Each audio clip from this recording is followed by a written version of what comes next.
খেতে কম বেশি কে না ভালোবাসে, খেতে আমরা সবাই ভালোবাসি। তাই তোমাদের কথায় মাথায় রেখেই একটা নতুন রেসিপি ব্লগ নিয়ে চলে এসেছি। তো যারা আমার ভিডিওটা দেখছো, আশা করি তারা সবাই ভালো আছো, সুস্থ আছো। তো চলো, আজকে রান্নাটা হচ্ছে দিনের আমার ভাত কিছু বেঁচে গেছিলো, তো সেটাই রাত্রে ভাবলাম কি বানাবো, সবজিটাও ছিল না রাত্রে সেরকম। তো সেই জন্য ভাবলাম চলো একটা হোম স্টাইল বিরিয়ানি বানিয়ে ফেলি। আর এটা আমি প্রায় মাঝে মধ্যেই বানাই, খেতে দুর্দান্ত হয়। তো লাগবে হচ্ছে আলু, সেই জন্য দেখো এক গোটা আলুকে দুই ফাঁক করে নিয়ে সেটা আমি প্রেশার কুকারে সেদ্ধ করতে দিলাম। আর সেদ্ধ হতে হতে ততক্ষণে মায়ের অমাবস্যা ছিল, সেই জন্যই কয়েকটা লুচি ভেজে নিলাম। তো লুচি ভাজতে ভাজতে আমার আলুটা সেদ্ধও হয়ে গেছে দেখো। আর নিয়েছি এখানে বাটিতে পেঁয়াজ কুচি। তো কড়াইয়ে আমার তেল দিয়ে দিয়েছি, মানে লুচি ভাজার কিছুটা তেল ছিল। আর অল্প একটু তেল আমি কড়াইয়ের মধ্যে দিয়ে দিলাম, সানফ্লাওয়ার তেল। যে যা তেলে করতে পারো, এটা সর্ষের তেলেও করা হয়, আমি মাঝে মধ্যে সর্ষের তেল দিয়েও করেছি। তো সর্ষের তেল দিলেও হয়। তো তেলটা দেখো দিয়ে দিলাম আমি 2 টুকরো দারচিনি আর এলাচ আর একটা শুকনো লঙ্কা। আর দিয়ে দিলাম একটা গোটা তেজপাতা, না হলেও চলবে, আধখানা দিলেও হবে। তো চলো যাই হোক, এই ফোড়নটা আমি দিয়ে দিলাম। তারপরেই দিয়ে দিলাম দেখো পেঁয়াজ কুচো। তো পেঁয়াজ কুচোটাকে একটু ভালো করে লাল লাল করে ভেজে নিতে হবে। বাড়িতে থাকা আইটেম দিয়েই, মানে সমস্ত কিছু অন্য কিছু লাগবে না। আর এটা স্বাদও খুব সুন্দর হয় খেতে, খুবই ভালো লাগে খেতে। মানে ভাত খেতে গেলে তো কত রকম তরকারি লাগে, তো এটার মধ্যে কোনো রকম তরকারি লাগবে না, একদম খুব সুস্বাদু, কম খরচে কম সময়ের মধ্যে বলতে পারো। আর বেঁচে যাওয়া জিনিস দিয়েও বলতে পারো, সেটাই। তো আলুটাকেও আমি একটু ভেজে নেব, আর তাতে দিয়ে দিলাম লবণ আর হলুদ, দিয়ে ভালো করে ওই পেঁয়াজের সঙ্গেই একটু কষিয়ে নেব। তো ভালো করে একটু কষে নিতে হবে। আর দেখছো আমি মাঝখানটা আলু আর পেঁয়াজগুলো সরিয়ে মাঝখানটা একটু ফাঁক করে নিলাম, যেহেতু তোমাদেরকে বললাম কম সময়ে বারবার কড়াই চেঞ্জ করে বারবার আলাদা করে করার দরকার নেই। তো সেই জন্য এখানে আমি একটা ডিম দিয়ে দেব। দুটো দিলেও ভালো হতো, কিন্তু আমার কাছে একটা ডিমই ছিল, আর সেই জন্য আমি একটা ডিমই দিলাম।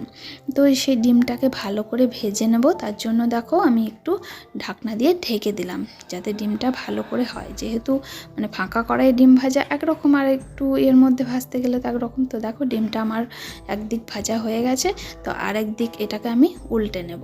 আর উল্টে নিয়েই এটাকে আমি সেই ঝুনো ঝুনো করে ভেজে নেব, মানে ডিমটাকে ভেঙে দেবো আর কি, কুচি কুচি করে নেব। তো সেই কুচি কুচি করে নিয়ে আমি ডিমটাকে ভেজে নিলাম, আর এর সঙ্গে ভালো করে আলুর সঙ্গে মেখে দিলাম। তারপরে দিয়ে দেব হচ্ছে একটু মশলা মানে যে যা গুঁড়ো মশলা ব্যবহার করো, জিরে গুঁড়োও দিতে পারো। তো আমি এই মিক্সড ভেজ মশলাটাই ব্যবহার করে থাকি, তো সেটাই দিয়ে দিলাম। আর যে পরিমাণ যেমন ঝাল খাবে সে তেমন ঝালটাও দিতে পারো। তো এখানে আমি 2টো লঙ্কাকে ভেঙে দিয়ে দিলাম।